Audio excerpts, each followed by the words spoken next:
Hola Juan Diego, hola Flor, ¿cómo andan? Bueno, Hola. esta es una mesa sobre el cuerpo en la literatura argentina. Vamos a dar tres enfoques. Va a empezar Juan Diego hablando sobre uno de los enfoques del cuerpo, una forma de leer el cuerpo en la literatura argentina. Después voy a seguir yo. Y por último Flor, y después vamos a conversar un poquito entre los tres a ver qué puntos en común o disidencias encontramos en nuestra lectura sobre el cuerpo. Y empieza Juan. Buenísimo. Bueno, un gusto poder compartir esta charla con ustedes dos, amigas. Yo voy a hablar de las representaciones del cuerpo en los textos tal vez que son originales, fundacionales de la literatura argentina, básicamente relacionados con el tópico de las cautivas. Por eso en un punto podría titularse como un cuerpo ausente. Es el cuerpo capturado de las mujeres en los primeros relatos que dan inicio a nuestra literatura. Eh, y ese cuerpo es un cuerpo de mujer, porque en general, aunque hay eh, relatos sobre cautivos varones, lo que se ha canonizado en general y que ha tenido como cierto predominio en la tradición literaria, tiene que ver con las cautivas mujeres. En general aparecen por momento en escenas, hay diálogos de esas cautivas, pero también las voces que van narrando, tanto en poemas como, porque son poemas narrativos en un punto, como La cautiva de Echeverría, y, y como en algunos relatos que ahora voy a mencionar, en general la voz no es la de la propia cautiva, sino en general es la voz de un varón. Pero vamos a ver que hay algunas excepciones. Bueno, y es importante, este tema se convirtió en canónico y creo que en un punto se proyecta hasta nuestra época. En el siglo XX se han escrito muchas novelas, se ha escrito mucho sobre este tema que comenzó hace más de 200 años en relación a los cuentos de lo que vendría a ser la literatura del Río de la Plata.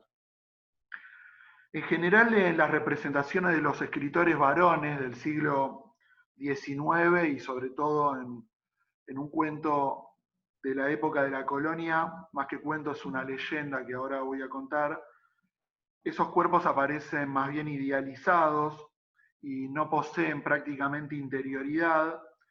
Son mujeres blancas que son retratadas no solo como víctimas, sino especialmente como mujeres virtuosas y santificadas. Van a ser las escritoras mujeres las que se van a encargar de dotar a algunas cautivas, especialmente a una, de profundidad en términos de construcción de personaje. Un breve paréntesis. Hace unos años, el escritor argentino Carlos Gamerro propuso un decálogo del policial argentino. En esta versión autóctona del policial, el enigma no pasaba tanto por saber quién es el asesino, que es el enigma tradicional del policial clásico. Por ejemplo, en el punto 6 de este decálogo dice: frecuentemente se sabe de entrada la identidad del asesino y hay que averiguar la de la víctima. Si yo tuviera que postular un enigma primordial para el policial argentino, teniendo en cuenta aspectos culturales, históricos y de nuestra tradición literaria, diría que efectivamente la pregunta no parece ser quién es el asesino, y podríamos, sin embargo, reemplazarla por otra que postulo podría ser dónde está el cuerpo, en relación sobre todo al tema que estamos charlando hoy. Bueno, si uno revisa nuestra literatura, imaginemos en un ejercicio que podría ser detectivesco, eh, puede notar que esa ausencia no solo está vinculada a la figura del desaparecido de la dictadura, que por supuesto ha motorizado un gran número de novelas, de relatos en general, y otros textos también en relación al ensayo, etcétera, sino que además emerge desde la fundación misma de nuestra literatura, especialmente en el tópico de las cautivas. En el origen la pregunta entonces sobre dónde están los cuerpos se asocia a otra, ¿dónde están las mujeres? No solo por las cautivas que aparecen como personajes de estos relatos, sino incluso por las escritoras argentinas del siglo XIX que fueron marginadas mucho tiempo del canon patriarcal que se fue legitimando en nuestra tradición a lo largo de los años, sobre todo a partir del principio del siglo XX. Hay dos tópicos fundacionales de la literatura argentina que son el cautiverio y la violación. Ambos temas están presentes en los dos textos más conocidos de Esteban Echeverría. Son los textos escolares, los que se leen en la escuela. Por un lado, el poema romántico, La cautiva, ¿no?, en relación al cautiverio. Y por otro lado, y El matadero, ese cuento realista, naturalista, para algunos el primer cuento argentino, del cual se desprende la famosa frase que acuñó David Viñas de que la literatura argentina se funda en una violación. Qué original y qué terrible una tradición literaria que se funda en una violación. Pero bueno, las cosas siempre empiezan antes. Esto nos lleva a preguntarnos también cuándo empieza la literatura argentina, si coincide con la historia política a partir de la Revolución de Mayo, o si esos tópicos tuvieron una prefiguración previa. Y en ese origen, ¿qué aproximaciones podemos hacer al cuerpo como tema, como problema? ¿Cuáles son las primeras representaciones del cuerpo en la literatura del Río de la Plata? La primera vez que se usó la palabra argentina en un texto fue más de 2 siglos antes del romanticismo, incluso del neoclasicismo, que es la primer corriente de la poesía pegada a la Revolución de Mayo, y fue en un poema de Martín del Barco Centenera en 1602, Argentina y la conquista del Río de la Plata. Y la primera historia argentina que se publicó en un punto, porque es la primera vez donde aparece la palabra Argentina en relación a un texto con pretensiones históricas, fue en 1612 bajo el título de La Argentina manuscrita de Ruy Díaz de Guzmán, que fue un funcionario de la corona española que narró los hechos del descubrimiento del Río de la Plata hasta la fundación de la ciudad de Santa Fe. ¿Por qué estoy hablando de esto? Lo interesante es que en este libro tan antiguo aparece ya una historia de una cautiva que se llamó Lucía Miranda, más de 200 años antes del poema de Echeverría, La cautiva, y prefigura varias cosas en cuanto a la representación de la mujer blanca. En ambas historias, tanto la de Ruy Díaz de Guzmán como la de Echeverría, la mujer aparece casi santificada como una criatura inocente, virtuosa, dispuesta al sacrificio, que ya no puede ser poseída por el hombre blanco, porque ha sido capturada, robada y perdida para siempre. Tu cuerpo santificado, dice en un momento en los versos la cautiva, por mi cariño y por tu amor, ya no me es dado quererte. Lucía Miranda, aquella, la de Ruy Díaz de Guzmán, la primera cautiva del Río de la Plata, cuyo cuerpo será sometido sexualmente y disputada por los caciques timbúes, le es arrebatada a su marido. Es además posiblemente el primer femicidio de la literatura argentina. Lucía es prendida a fuego cuando se descubre que aún se veía escondida con su antiguo marido, Sebastián Hurtado, que había sobrevivido al ataque en el fuerte Santi Espíritu. Esta historia de origen parece haber motorizado la composición de un relato nacional y fundacional del siglo XIX, no solo en el poema de Echeverría, sino también incluso en el propio Martín Fierro, donde Fierro libera a una mujer capturada por los mapuches que está viviendo un verdadero suplicio. Fierro se enfrenta en un duelo para liberarla antes de que el indio matara al bebé de la cautiva. En ese duelo Martín Fierro casi pierde la vida. Leopoldo Lugones describió la escena como homérica. Una vez más, esta historia de la literatura se pone como en estatus fundacional, como si fuera nuestra Ilíada o nuestra Odisea, que de hecho fueron comparaciones que hizo Lugones, el escritor del centenario, y se relaciona una vez más con una cautiva. Hay otras obras literarias, también pinturas, por ejemplo, la famosa tela de Ángel de la Valle, la pueden ver en el Museo Nacional de Bellas Artes, La Vuelta del Malón, donde el cuerpo de la mujer blanca, semidesnudo, también aparece diáfano, santificado, en medio de una escena en plena pampa que retrata a la vez varios delitos: robo, profanación de objetos sagrados, cuatrerismo, secuestro, asesinato. Hay 2 cabezas humanas colgando de los caballos, etc. Es como si fuera el principio del drama de la inseguridad. El artista que está en la ciudad, el poeta, el pintor, ven los bordes de la ciudad, la amenaza que lo rodea en esa oscuridad. Allí el cielo es recortado por puntas de lanzas, allí se llevan a nuestras mujeres. Las cautivas son las primeras desaparecidas del imaginario español primero, criollo después, de un relato que empieza a construirse en base al cuerpo ausente. Lucía Miranda, un personaje no tan conocido como la cautiva de Echeverría, despertó mucho interés en el siglo XIX, no tanto en los escritores varones, sino especialmente en las escritoras mujeres, que pronto también iban a ser olvidadas.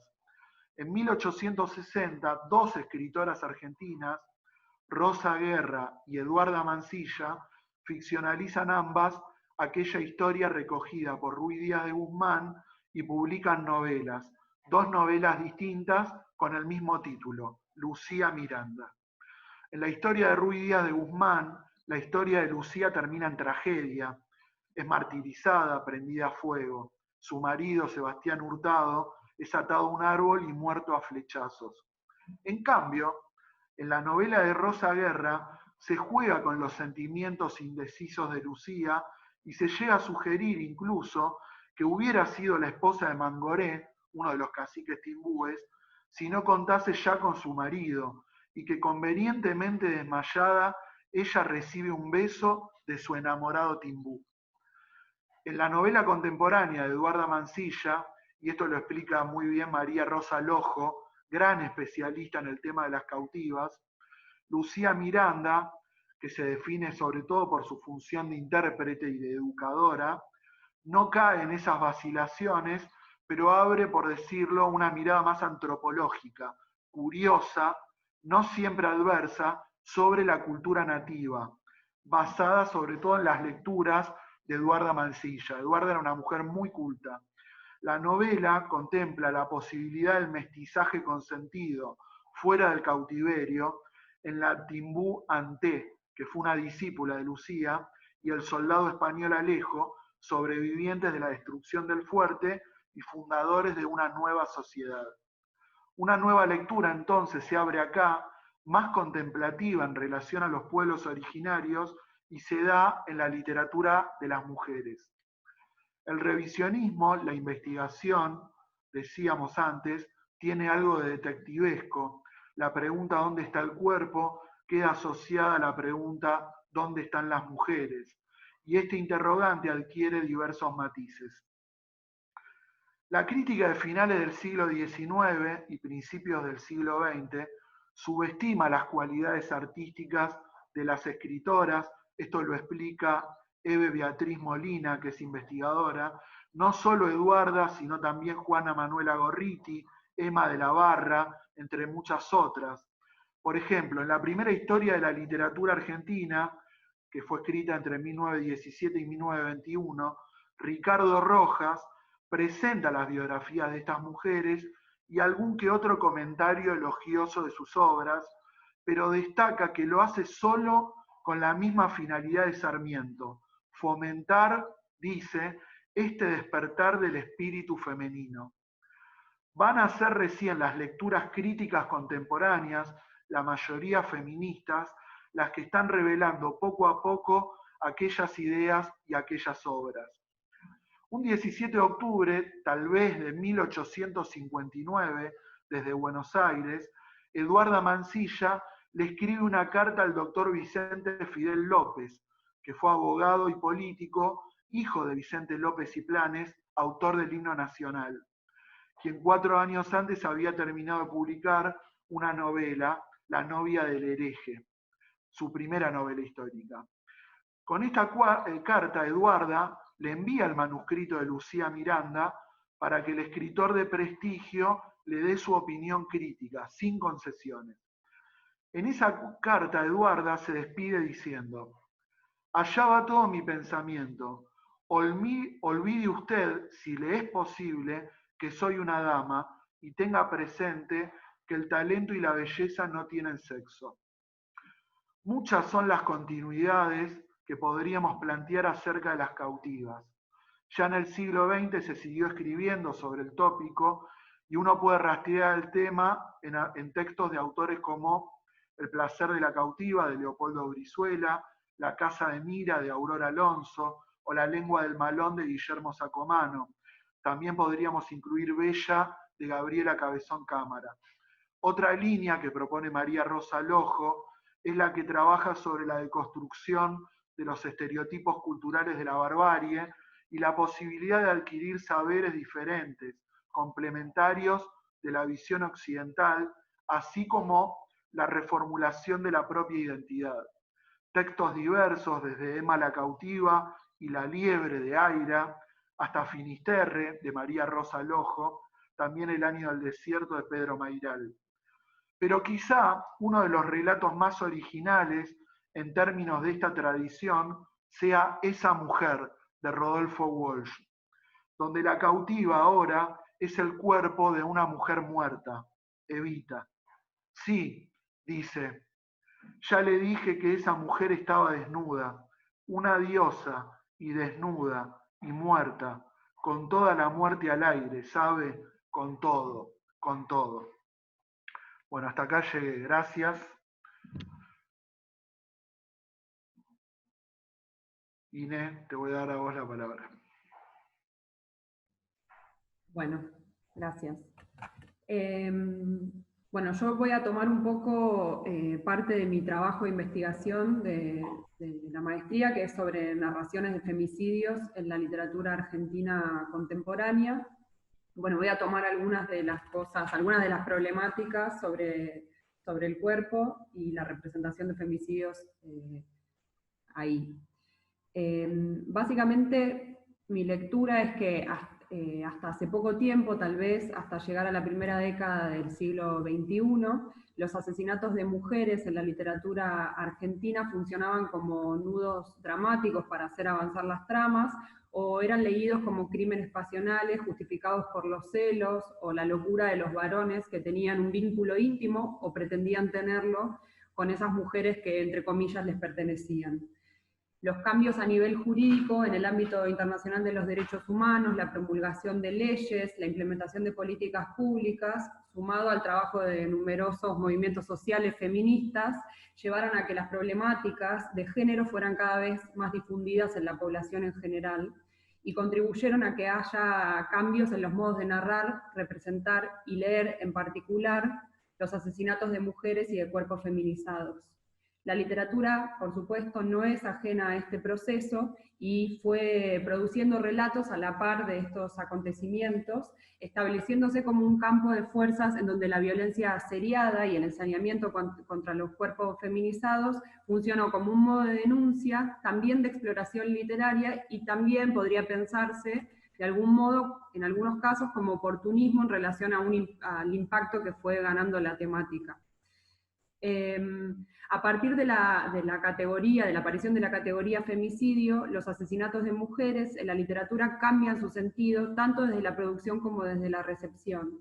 Aparecen narrados en diferentes géneros literarios, aparecen novelas, nouvelles, cuentos, textos híbridos, poemas, también en diferentes subgéneros narrativos, en policiales, en género fantástico, en crónicas, en autoficciones. Y lo que podemos ver es que hay distintos ejemplos de distintos tipos de contextos, ¿no? Contexto de trata de personas, por violación y ensañamiento, instigación al suicidio, asesinatos intrafamiliares o por parte de desconocidos, hacia mujeres de clases sociales altas, medias, bajas, en ambientes rurales, semirurales, urbanos, cometidos por obligación, por encargo, por propia voluntad, de a muchos, de a pocos. O sea, la verdad es que lo que se muestra en el panorama de la literatura a partir de más o menos, por decir una fecha, pero más o menos desde el 2007 en adelante, es muy diverso, lo que viene a mostrar que también es diverso, así como se muestra diversamente en los géneros literarios y en las distintas formas, también muestra que es una problemática transversal, ¿no?, en la sociedad, el de los femicidios y el de cómo se representa el cuerpo de una mujer asesinada. Y eso también implica un cambio en relación con los roles de las mujeres que me gustaría comentar, los roles de las mujeres que son protagonistas de esas ficciones, ¿no? Porque las representaciones de crímenes hacia mujeres existen desde los inicios de la literatura. Se puede pensar, por ejemplo, en Las Mil y Una Noches, donde el sultán decide matar a su mujer al descubrir que ella lo engañaba cada vez que él se iba a casar, que era parte de orgías cada vez que él se iba a casar. Entonces, a partir de ese día, mata a su mujer y decide todas las noches casarse con una mujer distinta y a la mañana siguiente asesinarla, hasta que conoce a Sheresade y empieza como el relato de Las Mil y Una Noches. Pero también aparece en Barba Azul, otro relato de tradición oral y popular, ¿no?, en donde Barba Azul escondía a las mujeres asesinadas en el sótano de su casa.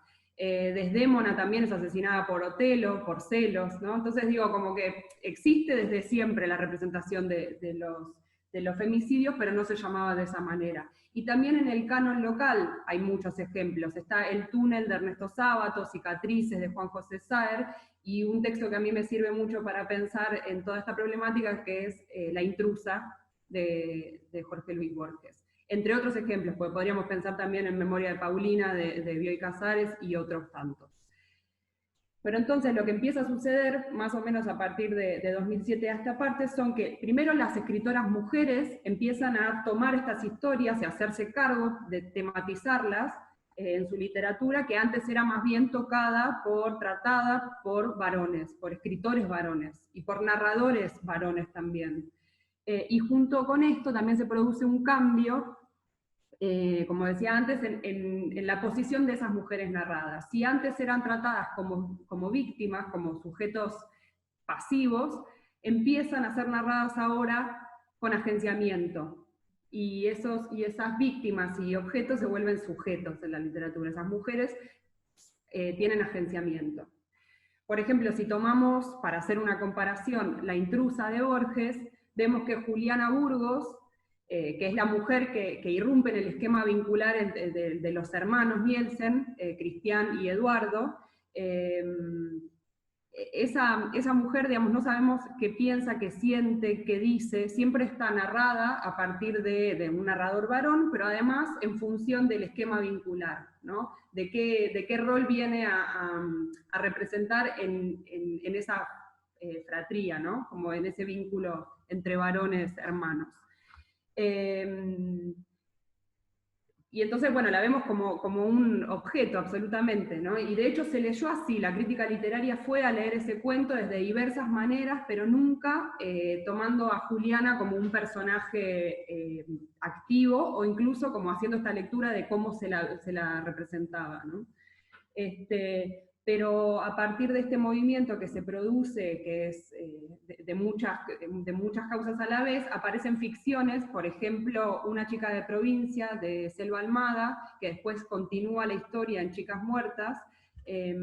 Ahí, en Una chica de provincia, que está publicado en el 2007, aparecen unos relatos autoficcionales de la narradora en su pueblo de origen, en Villa Elisa, en Entre Ríos, y se narran distintas situaciones que los distintos personajes femeninos tienen que vivir de mucha violencia de género, pero en particular también se cuenta la historia de una chica que fue asesinada en su propia cama, en su propia casa, una estudiante que se llama Andrea Dane, una estudiante de psicología.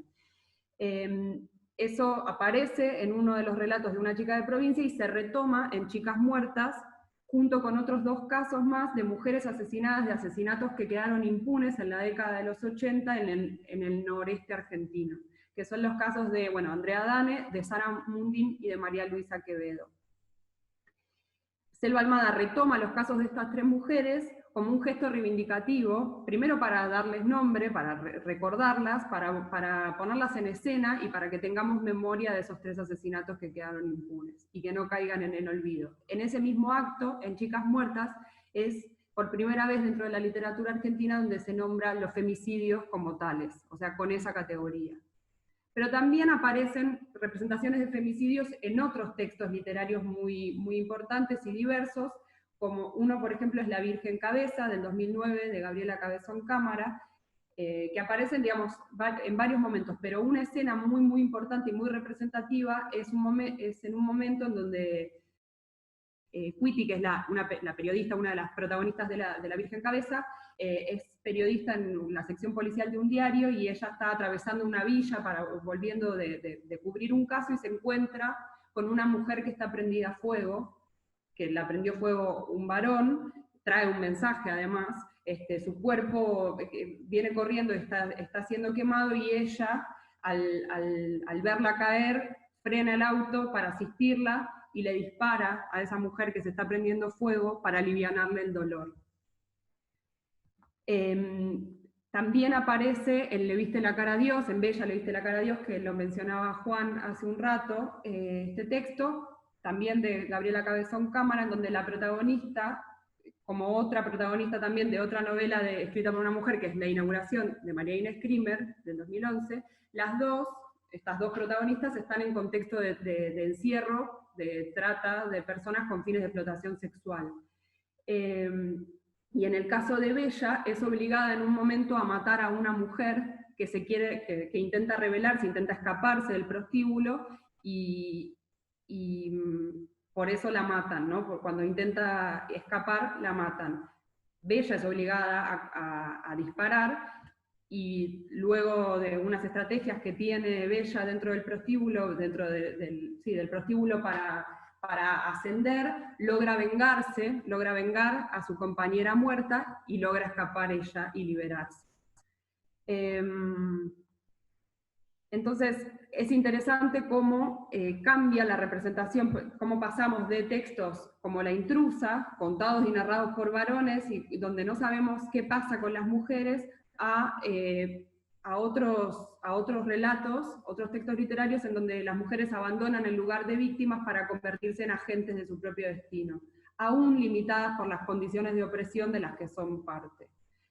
Es fundamental para pensar en estas cosas, pensar en el texto Las cosas que perdimos en el fuego, de Mariana Enríquez, que es del 2016, un cuento del 2016, en donde cuenta la historia de un grupo de mujeres que se organizan, son las Mujeres Ardientes, un grupo de mujeres que se organizan para prenderse fuego, justamente diciendo que antes nos quemaban, ahora nos quemamos nosotras mismas, ¿no? Como es un poco una forma cruda y tal vez de establecer un paralelismo entre el fantástico y el realismo más crudo, o del terror y el realismo más crudo, para mostrar una situación que sucede y que viene sucediendo en la actualidad y en la sociedad latinoamericana y argentina en particular, ¿no? Y entonces ese grupo de mujeres ardientes empieza a tener una práctica común, empieza a formar como una comunidad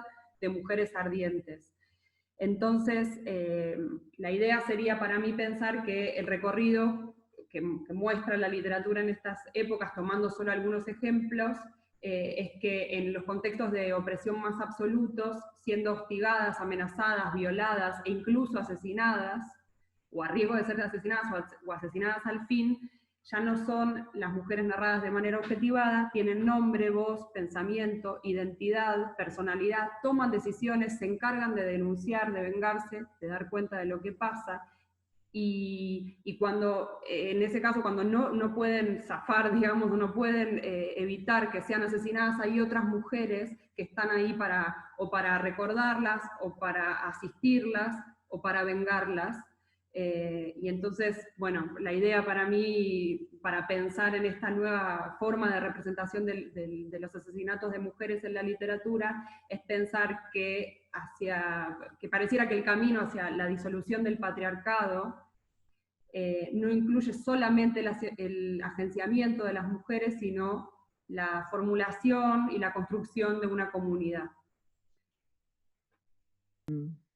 Bueno, mi nombre es Flor Monfort, soy periodista, escribo y hace 10 años soy editora, subeditora, primero redactora, después subeditora del suplemento feminista de Página 12, Las 12. Las 12 tiene una historia muy anterior a mi llegada, obviamente, es un suplemento que es pionero en materia de visibilizar las cuestiones de género en un diario de tirada federal como es Página 12. Existe desde 1998. Su primer número fue sobre trabajo sexual, lo escribió María Moreno, una pluma fundamental, sobre todo cuando hablamos de escritura feminista. Y bueno, me parece bastante interesante abordar este pensamiento, esta reflexión que hacemos sobre el cuerpo en la literatura, justamente porque los modos de representación de los cuerpos femeninos o feminizados, como decía Inés, han ido cambiando y han ido modificándose con los cambios históricos y obviamente con la coyuntura actual del feminismo, que ha irrumpido de un modo absolutamente irreversible en la sociedad y que por supuesto eso se refleja en la literatura.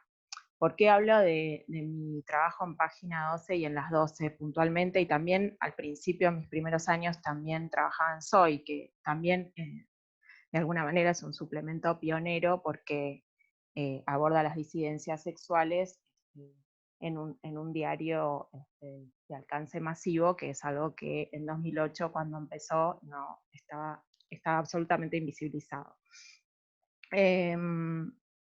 Las 12 en estos 10 años y medio en los que yo trabajo allí y muy motorizado por mi interés propio y personal, funciona de algún modo como un archivo de todas las apariciones y todo en la literatura femenina y de estos cuerpos que primero narraba Juan y después narraba Inés, pero lo que más me interesa a mí destacar de estos últimos 10 años es que estas protagonistas mujeres dejaron de ser víctimas, pasaron a agenciar su propio destino, como decía Inés, pero además se mostraron en estos últimos 10 años mujeres corridas de eje, mujeres gozosas, mujeres relacionadas con sus cuerpos de otros modos.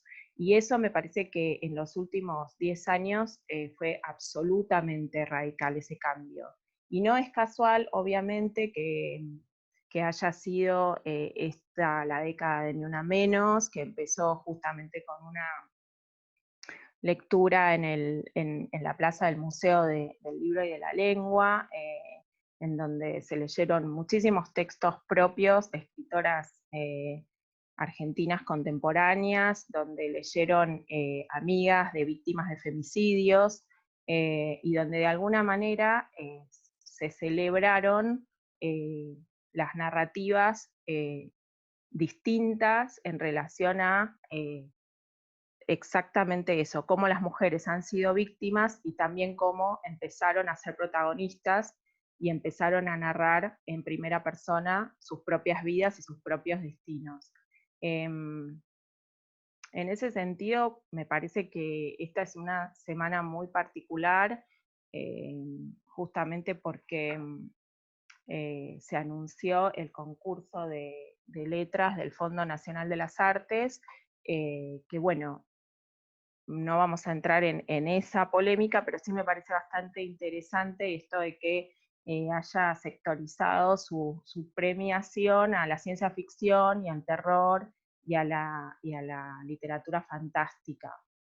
De alguna manera, recogiendo y reponiendo un poco todas las críticas que se han hecho esta semana en relación a esto, me pareció bastante interesante lo que dijo Cecilia Pavón, que es una escritora contemporánea fundamental en la literatura del yo, de alguna manera, que dijo que las escrituras de mujeres tuvieron como su momento mínimo en estos últimos 10 años, un momento de protagonismo, y que de alguna manera esta decisión del Fondo Nacional de las Artes y de Mariana Enríquez, que también es una escritora fundamental de la actualidad y de los últimos años, que esa decisión de alguna manera parecía ir en contra de parecía una respuesta a este momento mínimo de visibilidad que habían tenido las narrativas que durante los últimos 10 años y al calor de Ni Una Menos, al calor de la lucha por el aborto legal, habían intentado visibilizar o habían visibilizado otras áreas de exploración de las vidas de las mujeres, de lesbianas, de trans y travestis, que tenían que ver con sus trayectorias íntimas, privadas, relacionadas con la maternidad, con el disfrute de la sexualidad, con el placer. Pienso en La irrupción de Matate Amor como una novela fundamental de Ariana Harwicz de 2012, en la que empieza a narrar la maternidad desde otro punto de vista, muchísimo menos edulcorado de lo que se venía planeando en otro tipo de narrativas, muchísima más cercana a la locura, mujeres corridas de eje, pienso en La inocencia o Los mejores días, La inocencia de Mañana Yuksuk, Los mejores días de Mae Echevarne, que tienen escenas de sexo muchísimo más explícitas. Y también me parece que hay otras emergencias fundamentales como la de Camila Sosa Villada, que si bien es un fenómeno literario y trasciende todo tipo de reflexión puntual sobre ella, me parece que visibiliza un tipo de cuerpo y un tipo de relación y vínculo que no estaba de ningún modo explorada en la literatura más masiva o una literatura que llegara a esos grandes medios. Entonces, bueno, si quieren, leo algunos pasajes que tengo de estas autoras que me parecía que estaba bueno introducir, pero no sé qué piensan sobre eso, o si quieren que charlemos un poco, tengo otras cosas para decir, pero bueno, por ahí está bueno que entremos en constelación.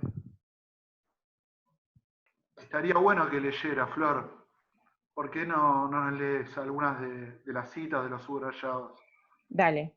Una de las cosas que, sí, bueno, que decía en relación a esta especie de archivo vivo que arma el suplemento Las 12, reseñando siempre las obras más independientes, más autogestivas, y siempre obviamente de autoras mujeres, lesbianas o travestis, es que tenemos, hoy estuve viendo el archivo toda la mañana, tenemos obras libros que se reseñaron en momentos que después fueron muy, que circularon muchísimo, pero que en ese momento por ahí eran muy marginales, o que no los, realmente ni siquiera yo los conocía a las autoras, y que después esos movimientos de circulación hicieron que entren en combustión y se conozcan muchísimo más. El caso de Ariana Harwicz me parece que es uno porque apenas salió por Paradiso, la reseñamos, es una novela, yo no la conocía, Malena Rey la reseñó en su momento y fue como muy espectacular su irrupción porque realmente tenía una voz completamente nueva diferente, no solamente una protagonista totalmente fuera de corrida de eje, como les decía antes, sino totalmente salvaje, que quería huir de su mandato materno para internarse en el bosque a hacer locuras, que se vuelve loca, vuelve de la locura de alguna manera y sigue transitando su camino como madre. Y me parece que, bueno, esa trilogía de Ariana Harwitz es bastante fundacional en un modo diverso de hablar de la maternidad. Hice un subrayado de Precoz, que es la última de la trilogía de ella, que es la compone Matate Amor, La débil mental y Precoz, justamente, que dice: el hijo no me alegra, el hijo no sacia. Me siento como un pelo dentro de una botella de alcohol, a la deriva, viva y muerta. Después también pensando en Camila me parecía, no sé, tengo muchísimos subrayados, pero me parece que tiene que ver también con un modo diferente de hablar del trabajo sexual de trans y travestis, porque justamente esto que decía Inés de hacer comunidad y de que el fin del patriarcado iba a tener que ver con estos modos de enlazarse entre mujeres, lesbianas, trans y travestis. En este libro está especialmente celebrado y está especialmente visibilizado, ¿no? Esa ronda de la plaza en la que todo es drama, todo es tragedia, pero a la vez hay una belleza y hay una celebración constante del vínculo, y el vínculo entre ellas es lo que las salva, ¿no? En un momento de la cena, una de las chicas hizo un chiste sobre otra que se había operado y tenía una vagina perfecta. Le preguntaron a la operada si ya se había metido 2 al mismo tiempo, y yo pregunté 2 qué, y todas se me rieron en la cara y me trataron de falsa ingenua, hasta que yo confesé que nunca había visto una vagina reconstituida. Todas empezaron a cantar: que la muestre, que la muestre, y la propietaria de aquella vagina reluciente se subió el vestido, lo sostuvo contra su pecho con el mentón, se corrió la tanga a un costado y nos mostró su concha. Me parece que es como, no sé, estaría horas leyendo este libro y compartiendo pasajes, porque me parece muy revolucionario que esto esté escrito, publicado por Tusquets, y que obviamente haya tenido la visibilidad que tuvo. Pero bueno, la verdad es que en estos 10 años, les decía, lo que se ha reseñado en las 12 es bestial, es muchísimo. Solamente por decir algunos nombres: María Teresa Andrueto, Salomé Wojciechowski, que es una figura clave del activismo gordo. Eso también lo quería decir, que esta última década, además de esta irrupción del feminismo y de los cuerpos en la calle, de los cuerpos movilizados, de las pibas militando el aborto legal, también la diversidad corporal hizo una entrada muy, muy importante en las militancias y en los activismos. Justamente esta transversalización que decía Inés en la diversidad corporal tiene muchísimo para decir. Cuerpos sin patrones, que es la primera compilación que se hace sobre ensayos de activismo gordo, salió de 2 cerebros argentinos, de Nicolás Cuello y de Laura Contreras, que son 2 activistas de la gordura que tuvieron en las 12 siempre un lugar muy, muy protagonista, y de allí también salieron un montón de textos de ficción justamente que hablan de esto, ¿no? De otros cuerpos, de otras sensibilidades, de otras sexualidades. Bueno, Salomé Wojciechowski tiene muchísimos textos, fanzines publicados, sé que va a publicar pronto un libro, pero bueno, la quería nombrar, y por ahí, si después hay tiempo, leer algo. Mariana Comiserov, Viviana Ricciardi, Luciana de Melo, bueno, Gaby Cabezón, Gaby Borrelli también escribiendo sobre la gordura en Océano. La verdad que es un archivo de literatura feminista y femenino fundamental, y me parece esto, que retomando esto que decía Ceci Pavón, esto del concurso del Fondo Nacional de las Artes es algo que se puede evaluar, podemos ahora charlar o reflexionar entre los tres, como de alguna manera una respuesta a esta literatura en donde justamente pasamos de ser víctimas, cautivas, violadas, desaparecidas, como contaba Juan Diego, a agenciar nuestros propios destinos, como decía Inés, a en el tiempo más fresco y casi presente, a diseñar nuestros placeres, nuestras trayectorias, con los cuerpos que querramos y de los modos que querramos abordar la maternidad, la locura, la no maternidad, la muerte, el suicidio y demás temas de la literatura que ya conocemos. Te hago una pregunta. La verdad que Sí. nada, tiraste un montón de cosas súper interesantes. Una que se me ocurrió para ver cómo se podía cruzar. El tema de la comunidad que planteaba Inés como una marca de la literatura de las mujeres a partir de un momento. ¿Cómo pensás que se articula eso en la literatura del yo? Porque claro, enunciado parece que la literatura es del yo, de uno solo, pero en realidad sabemos que no es así. O sea, ¿cómo se vincula esta idea de lo colectivo con algo que es del yo? No sé, ¿qué se te ocurre o qué textos se te pueden venir a la cabeza que puedan como de algún modo ser una síntesis de esas dos ideas, ¿no? Claro, bueno, por ejemplo, estaba pensando en Nia Acevedo, que en Late un corazón tiene, bueno, una serie de ensayos, siempre escribe con una primera persona muy pegada, o sea, muy rumiante también con sus pensamientos y con las aventuras que ella misma va teniendo, pero siempre es una primera persona muy fuerte. Y Acevedo, en este texto que publicó Rosa Iceberg el año pasado, cuenta cómo ella en esos meses en que se discutía la ley por el aborto legal, ella abandona la categoría mujer para ella misma, ¿no?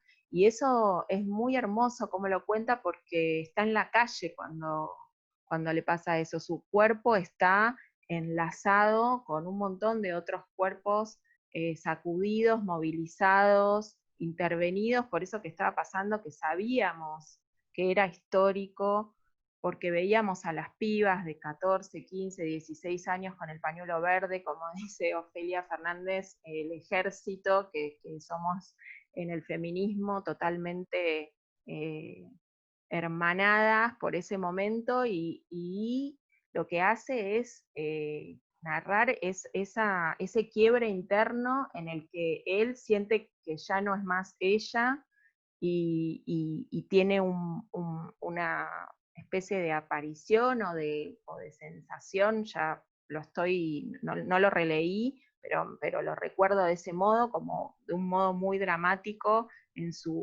internamente, como él abandona esa categoría mujer. Y de eso se habla mucho porque, bueno, nosotras en las 12 antes hablábamos de las mujeres, ¿no? Y ahora ya no decimos las mujeres, antes era el Encuentro Nacional de Mujeres, ahora es el Encuentro Plurinacional de Mujeres, Lesbianas, Trans, Travestis, No Binarias. Entonces me parece que hay algo de lo literario que es muy solitario, es verdad, y que la literatura del yo parece que está muy pegada a solamente quien la narra, pero hay una apuesta de lo colectivo en todos estos años de militancia en la calle, de activismo tan fuerte, de tantas marchas de una menos, paro de mujeres, movilizaciones por femicidios como el de Lucía Pérez, esos cambios que hicieron que, por ejemplo, se abandone la categoría de crimen pasional y ya los medios no puedan nombrar a un femicidio como un crimen pasional o como estaba tan enamorado que la tuvo que matar, ¿no? Que es como una narrativa que era tan común en la prensa argentina y de otros países también, ¿no? Pero bueno, eso se explica un poco en todo lo que vos narrabas de todas nuestros imaginarios fundantes. Después, eso dramáticamente en estos últimos años va cambiando y va cambiando al calor de la lucha colectiva y de la lucha feminista. Y es muy hermoso como ahí lo plasma en Late un corazón, porque ahí está esa articulación de lo individual y lo colectivo para comprender que a veces el destino no es el prefijado, el destino no es biológico, el destino no es el que nos asignaron al nacer y entonces no hay nada para pensar ahí. Y en ese sentido, Argentina es absolutamente pionera porque tiene una ley de identidad de género y permite que una persona como I haya hecho en 2 años una transformación, no solamente de su internamente, sino también en su documento y en su vida en general como individuo socio, político, cultural, ¿no? Y con respecto a lo que decías de la diversidad corporal, esto del cuerpo sin patrones, porque uno puede detectar en la literatura contemporánea eh, muchas obras donde se ha dado este giro que antes había planteado Inés sobre el rol de las mujeres, ahí ya no aparece esa mujer victimizada o santificada de los escritores varones que en general no tenían interioridad en la construcción de esos personajes. Pero me interesa saber, Flor, si en qué libros o en qué obras de la literatura se recoge algo de todo esto, de la diversidad corporal, en relación sobre todo a la gordura, porque obviamente recién mencionabas el libro, los libros de I. Acevedo, no sé, supongo que Late un corazón, básicamente, es Sí, que yo lo leí, pero sí. con respecto a la gordura, que nos puedas recomendar, no sé, que se te Bueno, venga. está Cuerpos sin patrones, de Laura Contreras y Nicolás Cuello, lo editó Madre Selva, ya tiene unos años, pero cuando los entrevisté para las 12, tuvimos muy buena onda y empezamos a pensar qué modos de hacer visibles o de convocar a más personas al taller que ellos estaban en ese momento dando, creo que hasta hace bastante poco también, que es el taller Hacer la Vista Gorda, y creamos con Diego Trerotola, Elisa Kerner, un ciclo en Brandon que se llamó Gorde el que lee Gorde con X. Gorde duró 2 años y tuvo una antología que la editó la misma Casa Brandon, recogiendo todos los textos que se habían leído en los encuentros, que fueron lecturas y encuentros de lectura y música muy concurridos. La verdad es que había una necesidad muy grande de que existiera ese espacio de activismo gordo. Bueno, leyeron Yael Cayero, Cherry Vecchio, Liliana Viola, Mariana Comiserov, bueno, Nico y Laura, obviamente, y esa antología, Alejandro Modarelli, esa antología recoge esos textos y a mí me parece que es muy valiosa y que no tiene no tuvo toda la circulación que debería haber tenido, dado que sí, que efectivamente, bueno, Salomé Wojciechowski, que la nombré antes, que tiene un montón de fanzines publicados y en circulación, Zambullida, La Chupada, que visibilizan a los cuerpos gordos y además el placer en los cuerpos gordos, que era algo que yo realmente no había leído nunca. Así que a Salomé la súper recomiendo, sé que va a publicar dentro de poco y en las redes circulan mucho sus textos porque ella es muy, ella quiere que circulen, así que no tiene ningún problema con sus PDF ni nada, así que quien quiera contactarla lo puede hacer y ella siempre ofrece sus textos, pero me parece que es una escritura que están haciendo, o sea, que va a generar muchísimos más textos, así que bueno, ese es mi aporte también desde el activismo mío, que bueno, el ciclo de Brandon me pareció que fue muy importante porque se sumó muchísima gente y dio lugar a una antología también. Bueno, y buenísimo. Y quería preguntarle a Inés, me había anotado también, porque Inés, vos habías hablado de, de la comunidad como una marca, como un camino hacia la disolución del patriarcado, que notabas en obras literarias contemporáneas que eso empezaba a emerger.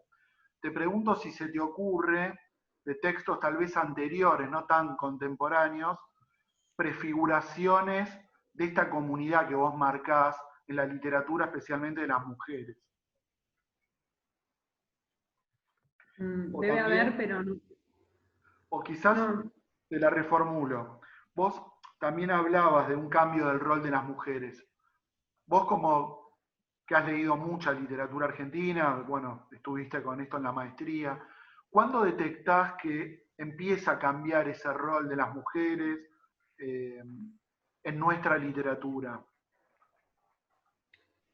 Yo creo que tiene que ver con un trabajo, o sea, son como siempre muchas causas que se dan a la vez, ¿no? Yo hablaba de este momento tan importante de los movimientos sociales, de la construcción, digamos, desde del derecho internacional de los derechos humanos, de, de la categoría de femicidio, pero igual yo encuentro como no sé si la idea de comunidad, porque eso lo tendría que revisar un poco más para poder decirlo como con criterio, pero sí creo que en la representación de los femicidios, que es de lo que yo sé más, hay algunos antecedentes que son interesantes de marcar, además de toda la literatura, digamos, en algún punto contra la que se escribe, aunque no sea un gesto explícito, se está escribiendo contra esa representación de las mujeres, ¿no? Como en oposición, y esa construcción patriarcal y machista. Creo que hay dos textos interesantes de mencionar para la línea de mi trabajo. Uno es El desierto y su semilla de Barón Lisa, porque es uno de los primeros textos de la literatura argentina que fue leído en clave de autoficción. O sea, es una mezcla entre una autobiografía, una crónica, pero también el principio de la autoficción. Y ese texto en particular no narra cualquier cosa, cuenta la historia desde el punto de vista del hijo, de la reconstrucción facial digamos, y las millones de cirugías y de internaciones a las que se tuvo que someter su mamá, luego de que su padre en una instancia de divorcio le tire ácido en la cara y le desfigura, o sea, le quema toda la cara y la desfigura.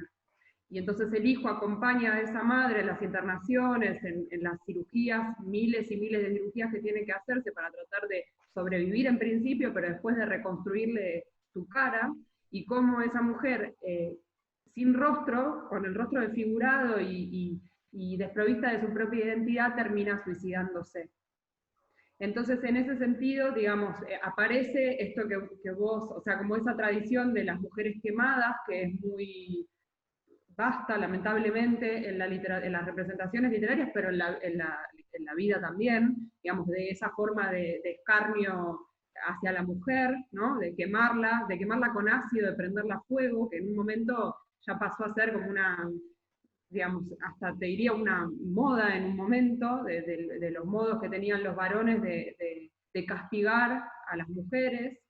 Entonces ese es un antecedente muy interesante que además, digamos, retomando lo que vos decías de Lucía Miranda, que también fue quemada, bueno, hay toda una genealogía para hacer de las mujeres quemadas, ¿no? Y que termina en que las cosas que perdimos en el fuego, de la hoguera colectiva.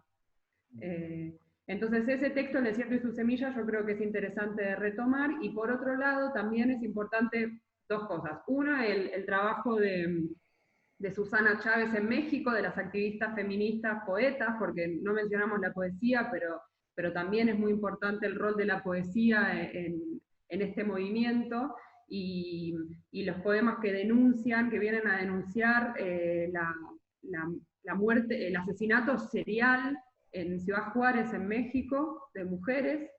Y por otro lado, 2666 de Roberto Bolaño, que es un antecedente muy, muy importante bueno, digamos, de un varón, ¿no? Pero lo que hace Bolaño con el enumeramiento, sí, la enumeración, perdón, masiva de cuerpos, de cadáveres de mujeres muertas en la calle, bueno, en esa especie de Ciudad Juárez que representa en 2666, también es importante porque traza todo un recorrido latinoamericano de la problemática, que se inicia en México, pero que es un problema que se da en toda Latinoamérica y que además viene a releer después, y se piensa también en este sentido las desaparecidas, digamos, las violaciones y las torturas en contextos de guerra, de crímenes de guerra, pero también en contextos de dictaduras en toda Latinoamérica,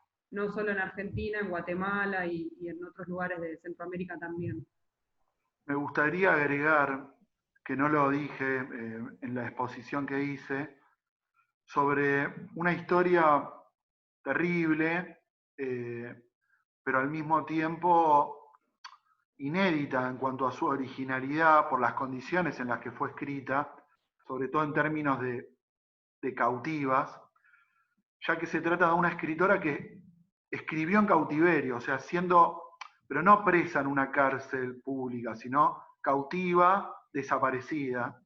Es un caso, uno de los pocos casos en el mundo de literatura escrita en un campo de concentración que ha sobrevivido, y me refiero a Ana María Ponce, que escribió en cautiverio, encadenada, o sea, estamos hablando del cuerpo torturado, escribiendo poesía en el casino de oficiales de la ESMA. Eh, Ella era obligada a realizar tareas forzadas, tenía acceso a la máquina de escribir, tenía que redactar textos, y bueno, siempre que podía escribía un poema, Ana María, incluso escribió un cuento. Es tremendo el cuento porque ella ficcionaliza su propia liberación. Estando encadenada, se le ocurre un cuento donde a ella la liberan, y hay una construcción muy interesante de la sensorialidad de alguien que estuvo secuestrado en el cuento y que de pronto pide permiso para ir al baño, disfruta del roce de la gente sobre su cuerpo. Ese libro que lo editamos hace unos años en un programa que se llamó Memoria en Movimiento, que circuló sobre todo en bibliotecas populares. Se debe poder conseguir una edición muy linda donde se repone además la biografía de Ana María. Y un poco en relación a lo que vos planteabas, Inés, bueno, y también Flor, con respecto a los lazos entre las mujeres y la comunidad, eh, también es un milagro que haya sobrevivido esos textos. Y fue justamente porque Ana María, cuando previa traslado, ella imaginó que no la iban a trasladar, sino que la iban a matar, probablemente fue víctima de uno de los vuelos de la muerte.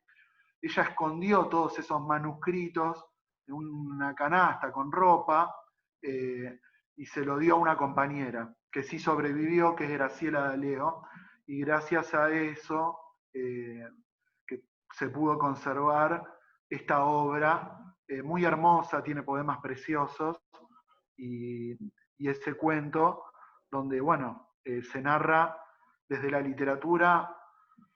Casi que suena difícil ya hablar en términos de representación cuando la relación es tan directa, tan cruda de la autora en el contexto en el que está escribiendo, de encierro y de tortura. O sea, es una cautiva real, que escribe poesía. Así que bueno, se los recomiendo.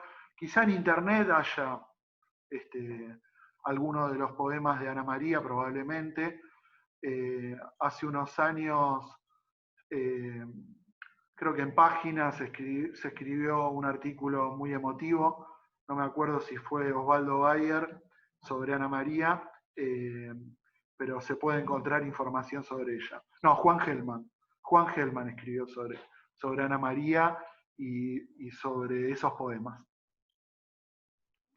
No sé, chicas. También decir perdón, no, una cosita en relación a lo que decía Inés del fuego, ¿no? De que efectivamente hubo después, a partir de 2010 más o menos, una especie de como ola de femicidios, por lo menos que saltaban a la prensa, que tenían que ver con esta modalidad del fuego, ¿no? Y del ácido. Bueno, esto que en el desierto de su semilla está tan narrado bien, pero que es un horror. y que tiene que ver con, bueno, el caso de Wanda Tadei y muchos otros que siguieron, y que tiene que ver, en primer lugar, digo, para tomar la pista literaria, que es lo que nos convoca, tiene que ver con esto de borrar las pruebas, que de algún modo se relaciona con lo que decía Juan, de dónde está el cuerpo, ¿no? Del decálogo de Gamerro, de preguntarse por los cuerpos. El fuego y el ácido tienen esta característica de borrar las pruebas, de borrar las características fisionómicas, personales de alguien que es quemado, ¿no? Y además de la crueldad que tiene una muerte con el fuego, una lesión de fuego o de ácido. Eso por un lado en relación al fuego, que bueno, justo cuando yo entré a las 12 empezó esa oleada de femicidios con fuego y con ácido, y entonces escribí mucho sobre eso.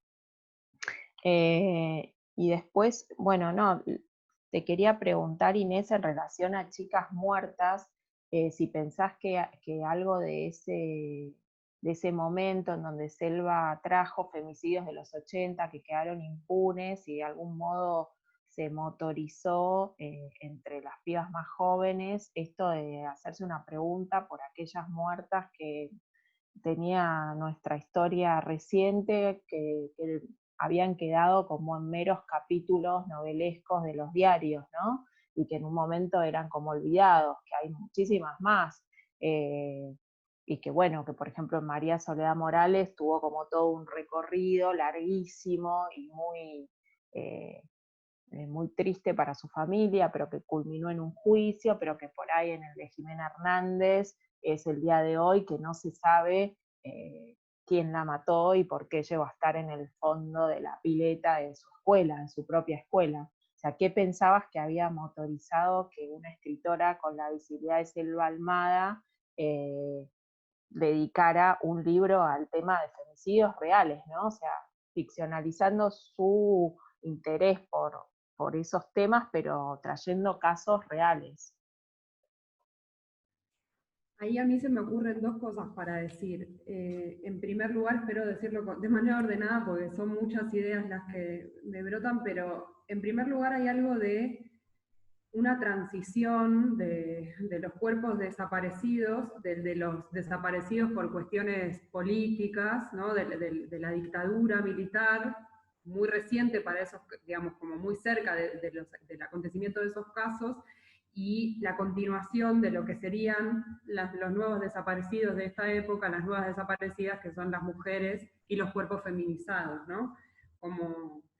Entonces, en ese sentido es un pasaje interesante de la literatura también, porque de los textos que representaban a los militantes y los textos que ficcionalizaban o que traían un poco a problematizar en la literatura lo que estaba pasando en la historia, en la sociedad, lo que sucede es como un corrimiento que ahora también yo puedo leer, y después retomo lo que vos me decís, en la literatura de los hijos e hijas de desaparecidos, y lo que está pasando ahora con, por ejemplo, Come Tierra de Dolores Reyes y algunos otros textos que están apareciendo a partir de ahora, y el movimiento feminista y la revolución de las hijas, ¿no? De la lectura de las hijas de víctimas de femicidios, las hijas e hijos de víctimas de femicidios, ¿no? Como también los hijos e hijas de los desaparecidos.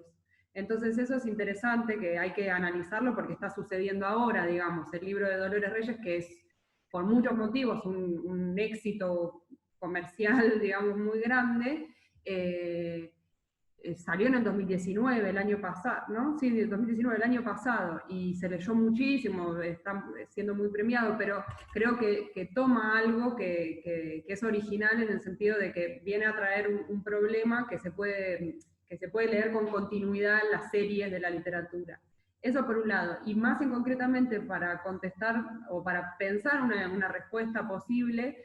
Yo creo que, bueno, Selva tiene un origen como periodista, digamos, trabajaba como periodista, y yo, si no me equivoco, estos principios de crónica salieron en el diario, ¿no? Si no me equivoco, en página 12, capaz que me estoy equivocando, pero como que empezaron a traerse las historias las historias reales, y eso continuó. Hay, por ejemplo, una novela de Sergio Lin que se llama Las extranjeras, que retoma el caso de las dos chicas francesas que fueron asesinadas en Salta, pero que también toma la provincia de Tucumán, y entonces en algún punto, y cierta complicidad con el poder, y entonces en algún punto también toma el caso de María Soledad para su novela.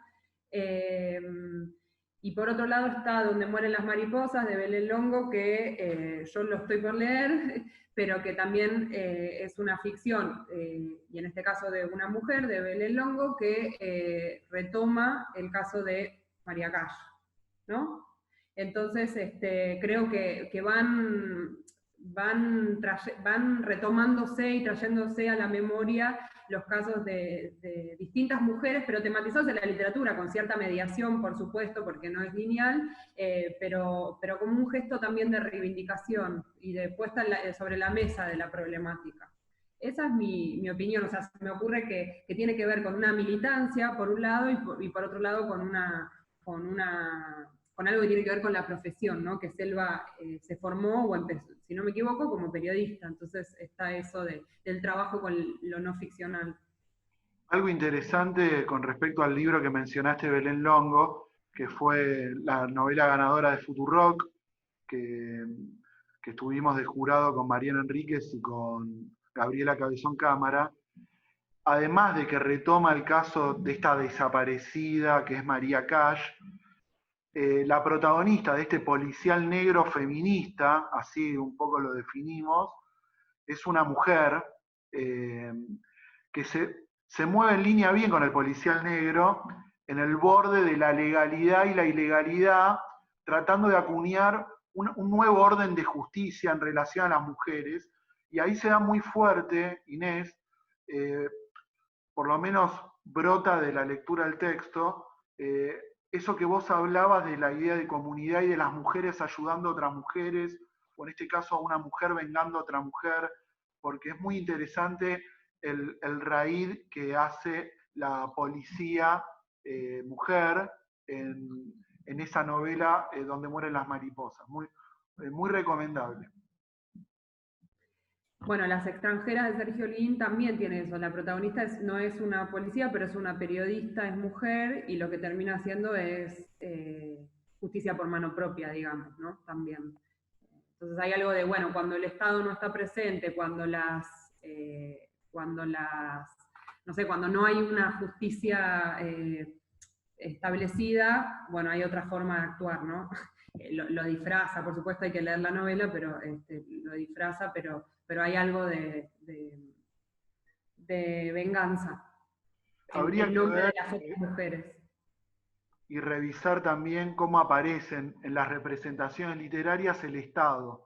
O sea, sobre todo en términos de, bueno, tanto del género policial como de otras expresiones, pero sobre todo en relación a lo que vos decías antes, Inés, de, bueno, y también Flor, el crimen pasional era como un atenuante.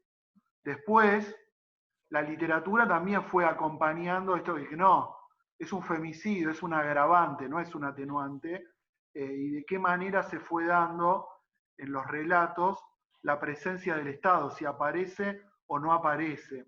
Es interesante para revisarlo, pero bueno, quizás ahora a mí no se me viene tanto a la memoria, sí en algunos cuentos eh, que vos nombraste, Inés, por ejemplo en Memoria de Paulina, donde, bueno, el femicida está preso, pero es medio raro también cómo se da todo.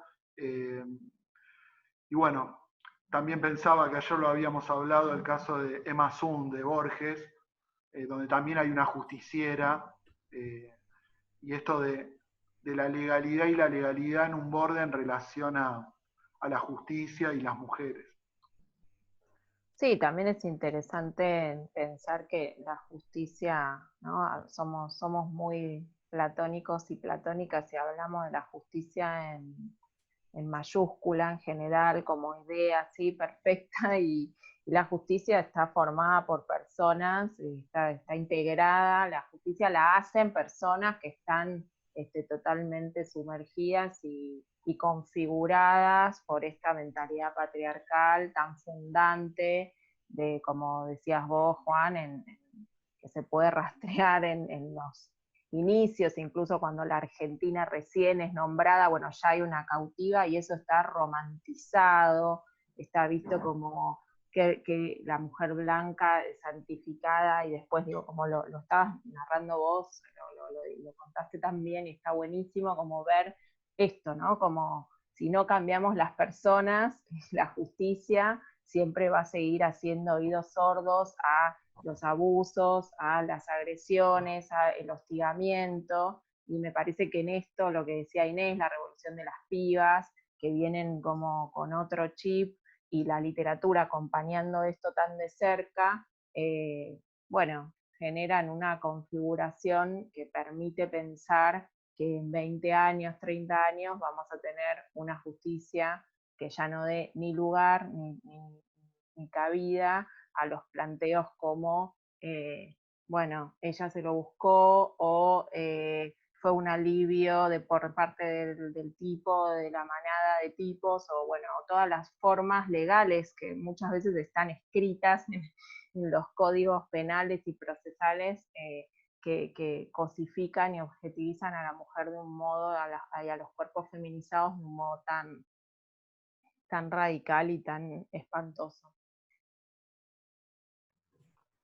También es interesante cómo algunas ficciones permiten como ir más allá y problematizar algunos asuntos de, por ejemplo, que la justicia, el Estado, o que incluso los medios de comunicación no pueden resolver. Entonces, esto de digamos, en una ficción sí se puede pensar o mostrar claramente cómo un suicidio de una persona a la que le figuraron la cara en realidad es un femicidio, o la muerte de una mujer en un contexto de aborto clandestino es un femicidio también.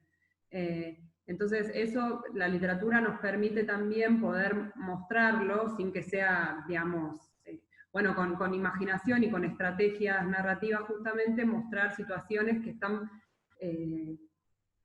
como poniendo en jaque en algún punto o mostrando las limitaciones que tiene el sistema del Estado, de justicia. Entonces, esto de imaginar otras formas posibles, otros mundos posibles, es una buena salida, ¿no? Para poder pensar un poquito más allá de lo que hay. Sí, también, perdón.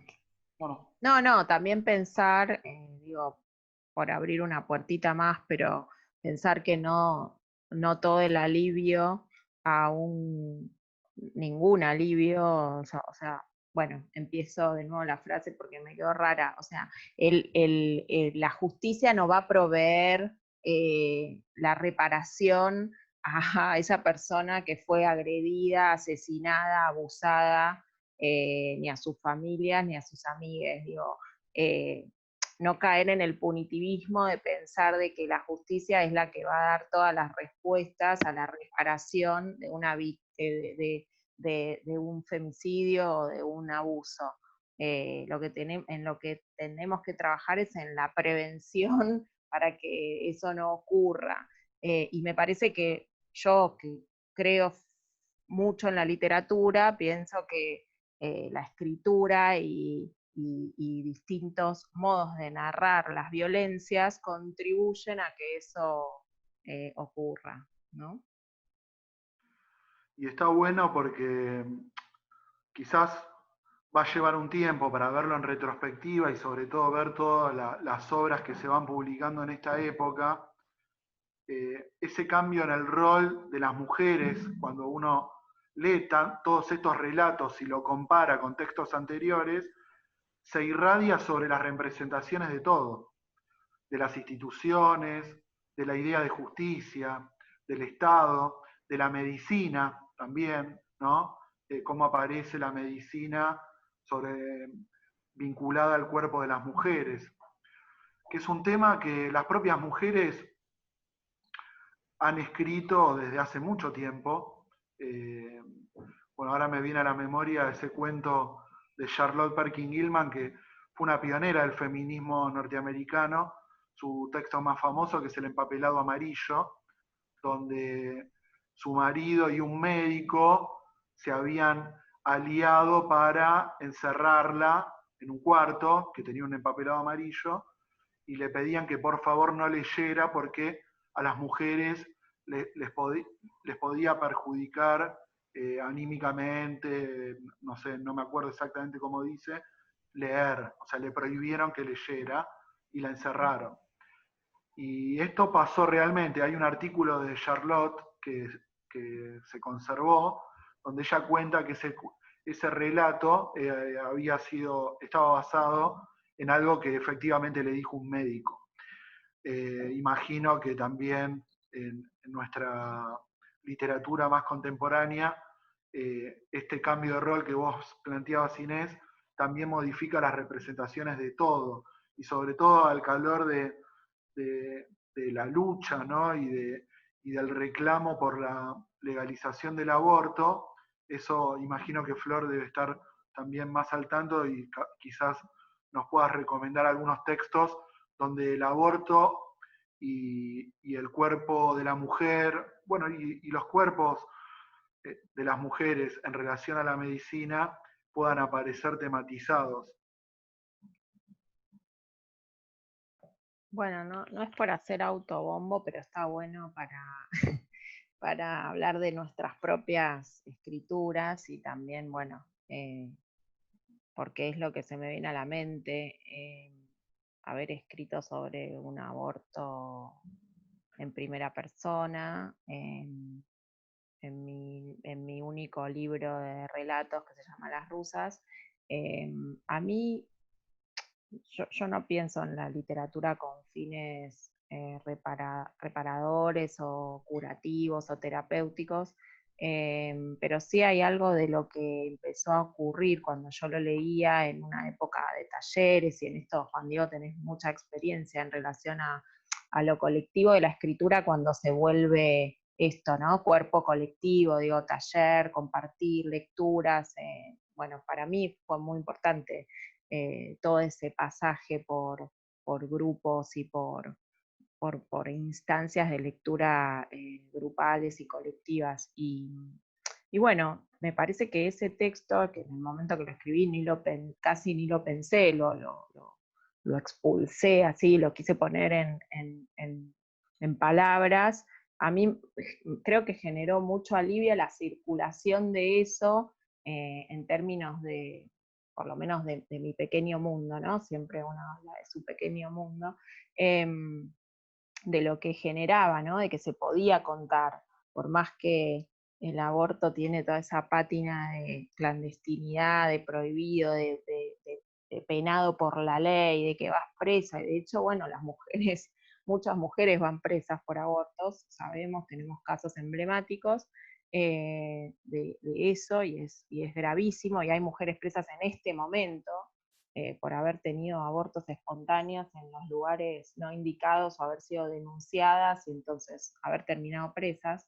Me parece que hablar sobre eso y escribir sobre eso y publicar sobre eso trae como una circulación de ese saber que parece secreto y tan castigado, que es muy saludable o aliviante.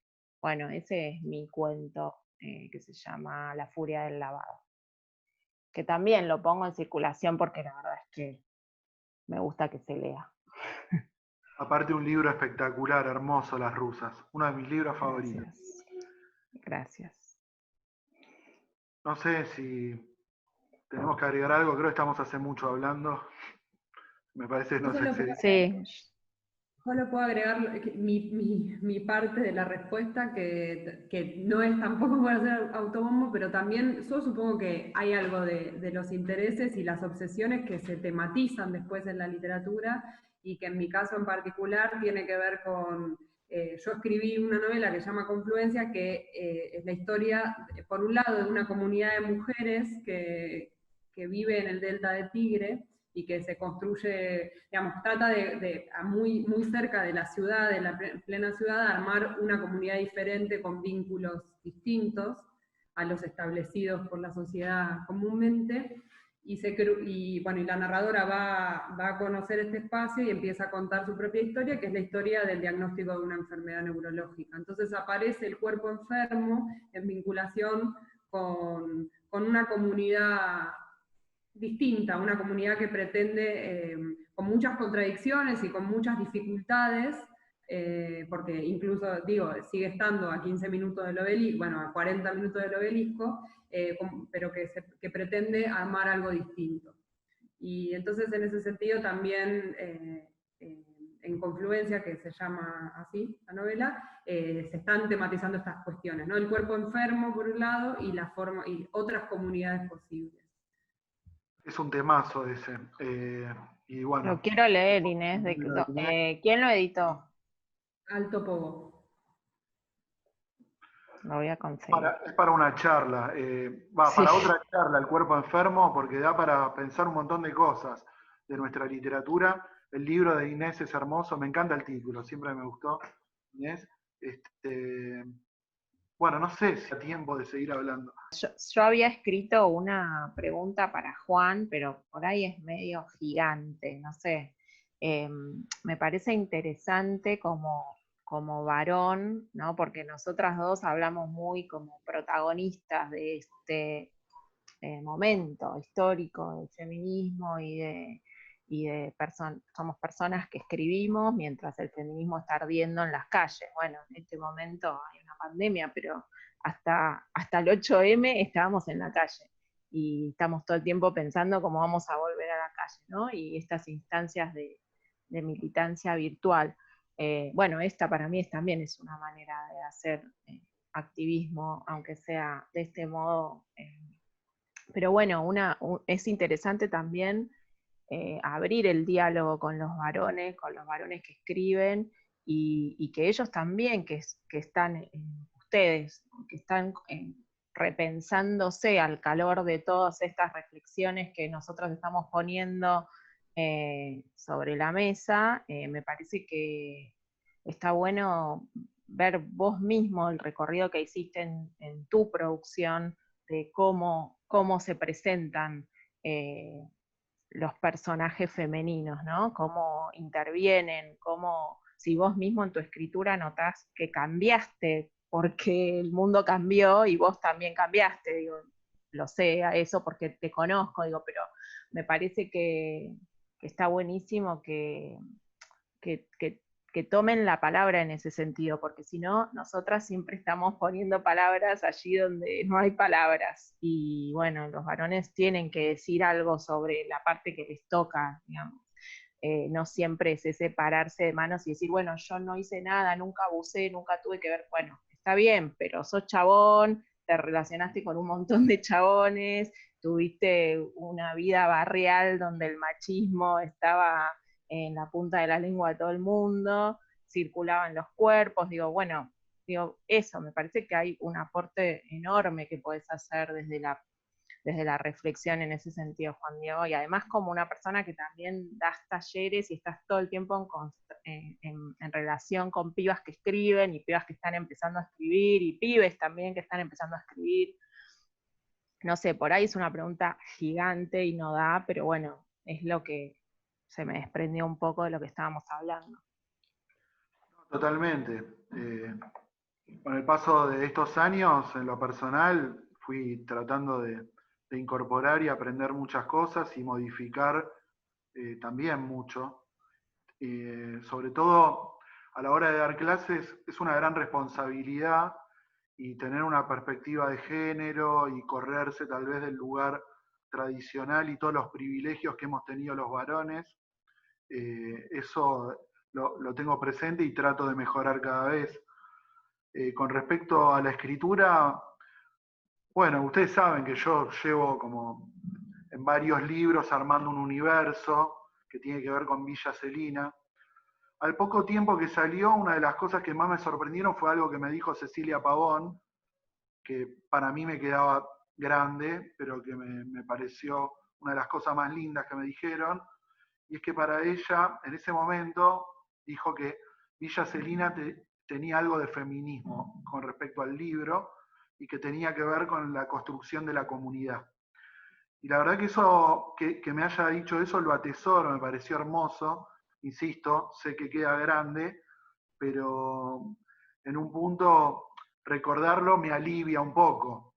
Para mí, todos esos libros que los escribí con mucho sentimiento, donde aparecen muchas escenas y personas de mi vida, es algo que para mí es muy valioso. Y obviamente los cambios de roles y la nueva época también van modificando un montón de cosas en relación a la lectura de los textos. Y muchos textos no resisten eso. Y bueno, entonces en un punto eso me alegró y lo reviso, y a la hora de editar o de reeditar miro atentamente a ver si hay cosas que tal vez no son adecuadas o que hoy ya no escribiría, y me doy la licencia de modificarlas, tanto en los diálogos como en la construcción de los personajes femeninos. Bueno, amigas, gracias por compartir esta charla. Gracias a ustedes, estuvo buenísima. Gracias a Monstera también por la invitación. Sí. Sí, muchas gracias a Mostera por invitarnos, está buenísimo este tema, da para hablar un montón. El cuerpo, la verdad que se pueden hacer un montón de aproximaciones y es algo hermoso que tiene la literatura, que permite reflexionar, problematizar sobre tantas cosas, y que justamente toca aspectos del imaginario y de la emoción individual y colectiva que tal vez pocas disciplinas pueden alcanzar. Yo creo que la literatura, en tanto disciplina artística, al soltarse de la rigurosidad que tal vez tienen, no sé, las ciencias sociales, etcétera, puede explorar en esa libertad un montón de cosas y en la ficción alcanzar paradójicamente verdades. Así que bueno, me parece que está buenísimo, y nuestra literatura tiene esa marca desde el principio. Nos gusta vincular a la literatura con aspectos extraliterarios, ya sea de la política, de la cultura, etc. No es casual que uno pueda ver en las universidades constantemente seminarios, materias que se titulan Literatura Argentina y dictadura y peronismo, representaciones de la literatura argentina con respecto a determinados temas. Creo que eso es una gran riqueza y uno no la encuentra en todas las literaturas.